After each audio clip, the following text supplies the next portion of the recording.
Hello students, class 12 physics board exam के लिए important topics क्या हो सकते हैं, कैसे आपका मार्क्स का डिस्ट्रीब्यूशन होगा, किन टॉपिक्स को आप पढ़कर अच्छा स्कोर कर सकते हैं, आज हम इसके बारे में डिटेल में स्टडी करने जा रहे हैं। So let's start the video. सबसे पहले आपका मार्क्स 70 मार्क्स का थ्योरी होगा और 30 मार्क्स का प्रैक्टिकल होगा, जिसमें हम थ्योरी के 17 मार्क्स को कैसे इम्प्रूव कर सकते हैं इसके बारे में डिटेल में पढ़ेंगे। यहाँ पर मैंने प्रीवियस ईयर पेपर्स के अकॉर्डिंग मार्क्स का यूनिट वाइज डिस्ट्रीब्यूशन किया है और जहाँ पर मैंने कुछ इम्पोर्टेंट टॉपिक्स का डेटा कलेक्ट किया है जिनको आपका फर्स्ट प्रायोरिटी फोकस होना चाहिए और जिनको पढ़ने से आप पासिंग मार्क्स स्कोर करना चाहते हैं तो पासिंग मार्क्स स्कोर कर सकते हैं, और अगर आपको टॉप करना है, अच्छा स्कोर करना है, तो आपको इन टॉपिक्स को पॉइंट टू पॉइंट क्लियर करना होगा। उसके बाद आप बाकी एनसीईआरटी की बुक और एक्सरसाइज को रिवाइज कर सकते हैं। फर्स्ट यूनिट जिसका 2023 एग्जाम में 10 मार्क्स का वेटेज रहा था, जिसमें 2 चैप्टर है, electric charges, electric potential and capacitance. Electric charges chapter में Gauss theorem and its application और फ्लक्स, ये 2 टॉपिक मोस्ट इंपॉर्टेंट टॉपिक है। सबसे पहले आपको इन टॉपिक्स को पढ़ना चाहिए।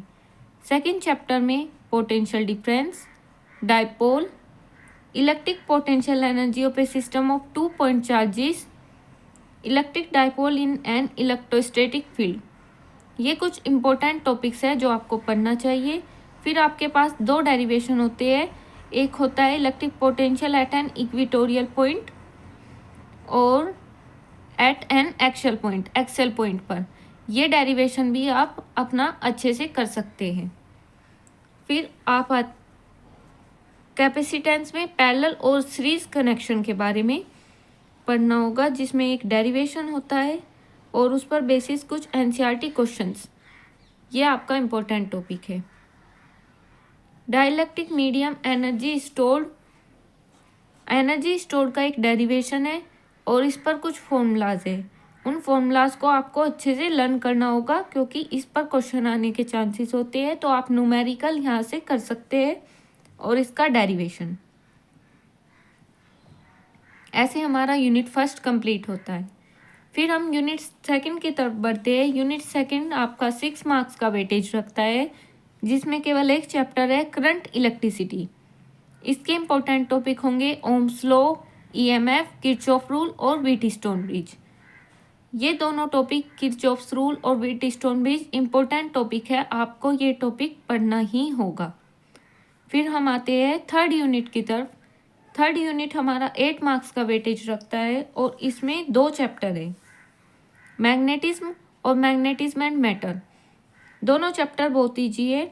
मैग्नेटिज्म एंड मैटर में केवल डेफिनेशन है जो आपको याद करनी होगी और एक टेबल है जिसमें आपको डिफरेंस दिया गया होगा पैरामैग्नेटिज्म, डायमैग्नेटिज्म और फेरोमैग्नेटिज्म के बीच में, वो टेबल आपको लर्न करना होगा एनसीईआरटी से। चैप्टर 4 मैग्नेटिज्म में इम्पोर्टेंट टॉपिक्स है Biot-Savart law, ampere law and it's applications, galvanometer and it's sensitivity, ये हमारा टॉपिक सबसे इम्पोर्टेंट है इस चैप्टर में, और conversion from ammeter to voltmeter. इस पर बेसिस कुछ क्वेश्चंस भी आपके एनसीईआरटी में होंगे, आप उन क्वेश्चन को भी प्रैक्टिस कर लें। फिर हम चलते हैं यूनिट 4 की तरफ। यूनिट 4 इलेक्ट्रोमैग्नेटिक इंडक्शन और अल्टरनेटिंग करंट। यूनिट 4 9 मार्क्स का आता है और इसमें 6 चैप्टर में जो इम्पोर्टेंट टॉपिक है self induction and mutual induction. आप इस चैप्टर से केवल इसको भी पढ़ सकते हैं। फिर अल्टरनेटिंग करंट को आप थोड़ा ज़्यादा टाइम दे सकते हैं, जिसमें कि important topics resonance, power factor, wattless current थोड़ा इम्पोर्टेंट है, प्रीवियसली इससे कुछ क्वेश्चंस भी आए हुए हैं।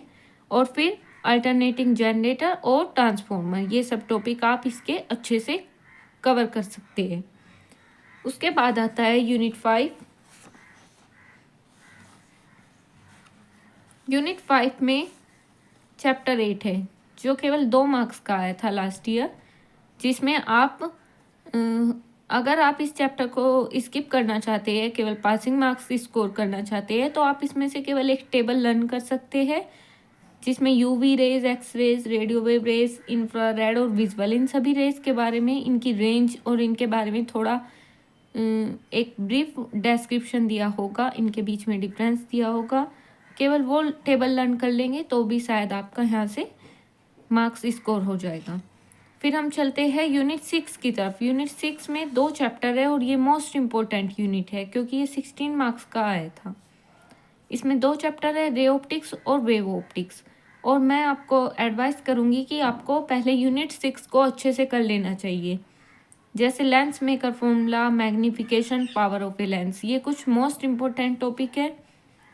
फिर वेव ऑप्टिक्स में हाइजेंस प्रिंसिपल, इंटरफ्रेंस, और इसका मोस्ट इम्पोर्टेंट टॉपिक है diffraction due to a single slit, width of central maxima. इस पर बेस्ड डेरिवेशन और क्वेश्चंस भी आ सकता है, डेरिवेशन भी आ सकता है, जिसमें क्वेश्चंस पर आपको न्यूमेरिकल की आपको विड्थ निकालना है और ये सब न्यूमेरिकल आपके एनसीईआरटी में दिए हैं। हर न्यूमेरिकल को आपको इस टॉपिक के अच्छे से कर लेना होगा। फिर यूनिट 7 के बाद यूनिट 7 में हमारा आता है dual nature of radiation and matter, जो कि प्रीवियस ईयर 4 मार्क्स का आया था। फिर इसमें आपको फोटो इलेक्ट्रिक इफेक्ट और डीप ब्रोगली रिलेशन, ये 2 इम्पोर्टेंट टॉपिक है बस। और हमारा यूनिट 8 में 2 चैप्टर है, एटम्स और न्यूक्ली। एटम्स में आपको Bohr model, J Thomson model, ये सब मॉडल एक बार रिवाइज करना होगा।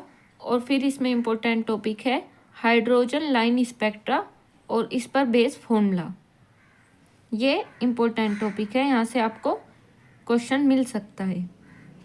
फिर न्यूक्ली में आपको न्यूक्ली की थ्योरी और जो फॉर्मूलाज था वो अच्छे से करना होगा।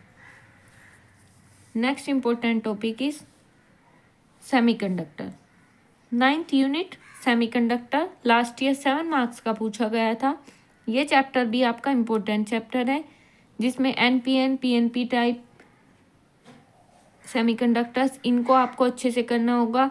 एनर्जी बैंड का गैप और ये सब चीज़ें, फिर डायोड और उसके एप्लीकेशन, ये टॉपिक्स आपको अच्छे से कर लेने होंगे। और इस पर बेस्ड जो भी क्वेश्चंस होते हैं वो भी आपको प्रैक्टिस करना होगा। ये मैं आपको इम्पोर्टेंट टॉपिक्स की लिस्ट दी है जिनको आप पहले रिवाइज कर सकते हैं, या फिर अगर आपको केवल पासिंग मार्क्स स्कोर करना है तो आप नेक्स्ट 2 मंथ्स में या इन टॉपिक्स को कवर करके पासिंग मार्क्स ईजिली स्कोर कर सकते हैं। और अगर आप टॉपर स्टूडेंट हैं, आपको अच्छा मार्क्स स्कोर करना है, तो आप पहले इन टॉपिक्स को रिवाइज कीजिए, इनको पॉइंट टू पॉइंट अच्छे से क्लियर कीजिए और उसके बाद आप अपनी पूरी एनसीईआरटी को रिवाइज कर सकते हैं। फिजिक्स से रिलेटेड कोई भी डाउट रह गया है या कोई भी क्वेश्चन है तो आप कमेंट कर सकते हैं। Thank you for watching the video.